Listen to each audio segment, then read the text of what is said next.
Welcome to the Hope Natural Health Podcast. I'm Dr. Erin Ellis, your host. On this show, we discuss all things health, hormones, and happiness with a little side of this thing called life.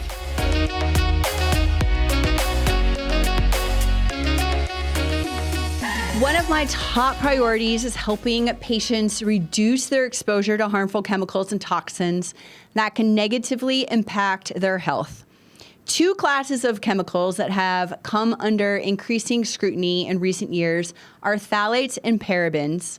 These are common ingredients found in a wide range of personal care products like cosmetics and plastics. While these chemicals may help to improve the texture, fragrance, or shelf life of certain products, they have also been linked to a number of serious health conditions. Phthalates are a group of chemicals used to soften and increase the flexibility of plastics, as well as to help fragrances last longer in personal care products.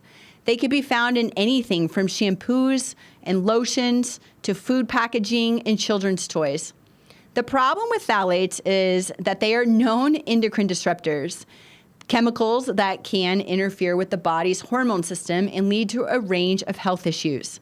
The endocrine system is our entire hormone system, the thyroid, the adrenals, and the reproductive system. So there's been multiple studies that have linked phthalate exposure to reproductive and developmental problems, including decreased sperm count and motility in men, and genital abnormalities in baby boys. We've seen phthalates have an association with an increased risk of asthma and allergies in children, as well as obesity, insulin resistance, and type 2 diabetes in adults. Parabens, on the other hand, are preservatives commonly used in cosmetics, skincare products, and pharmaceuticals to prevent the growth of bacteria and mold. So similar to phthalates, parabens are also are part of the endocrine disruptors, and they have been shown to mimic the effects of estrogen in the body. Now, why this is such a huge issue is because higher estrogen can lead to an increased risk of breast cancer, as well as reproductive problems like decreased sperm count and fertility issues. Also, PMS, period problems, cysts, fibroids. I would say probably clinically, most of my patients have an overabundance of estrogen compared to progesterone, and I likely suspect it's due to all of these exposures to these endocrine disruptors, specifically parabens. They've also been found to cause skin irritation and allergic reactions in some people, particularly those who have very sensitive skin. So even though the long-term health effects of these disruptors, the phthalate and the parabens, are still being studied, there's still enough evidence to suggest that reducing our exposure to these chemicals is super smart and proactive for our overall health and well-being. So you're probably asking, well, how do I eliminate these phthalates and parabens from my life? Well, here are some tips. One, we want to read labels. Look for products that are labeled as phthalate-free and paraben-free, or that use alternative preservatives like vitamin E or even grapeseed extract. We always don't want to trust the labels too. So even if it, looks clean and says, it's free of this and free of that, we still want to look at the ingredients. And its products nowadays are kind of sneaky because there can be a lot more ingredients in the product than they actually have to report on the label. So again, just doing your own research and really diving into that specific product, going online, going to FAQs, even reaching out to the company and asking them. Most of them, if they're a great company, are transparent about their ingredients and will give you the answers that you ask and deserve. Other tip would be to choose natural and organic products. So many of these natural and organic personal care brands avoid the use of these phthalates and parabens in their formulations. So they'll use more plant-based and non-toxic ingredients instead. Using glass or stainless steel containers, so therefore you're eliminating the plastic. So this is especially important when you're storing food or beverages. We want to choose the glass or stainless steel because the phthalates might leach into their contents when it's warmed up. So think about that when you're getting a to-go item. They put the food in the plastic container. Now the plastic container is heated up, and now the chemicals could be in your food. Now we want to remember,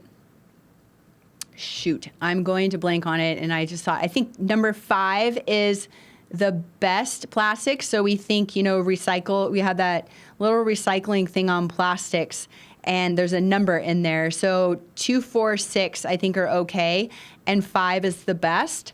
But anything outside of that is probably not the best choice as far as plastic goes. Please correct me if I'm wrong, but that's what's coming from my brain bank. I didn't put that in my notes, but I just thought I'd add that in there.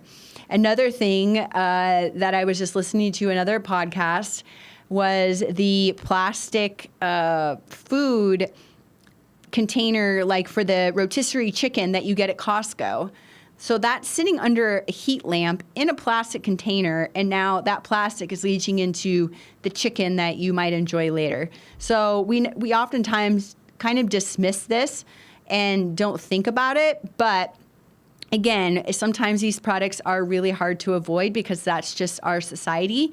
So the more you know is better, and then, all in moderation. So choosing glass or stainless steel is super duper important when it comes to phthalates specifically.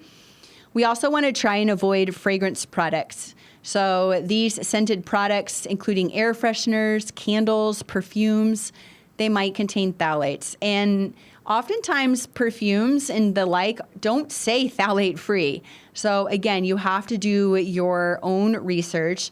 Try for fragrance free or naturally scented alternatives instead. The last consideration would be to make your own.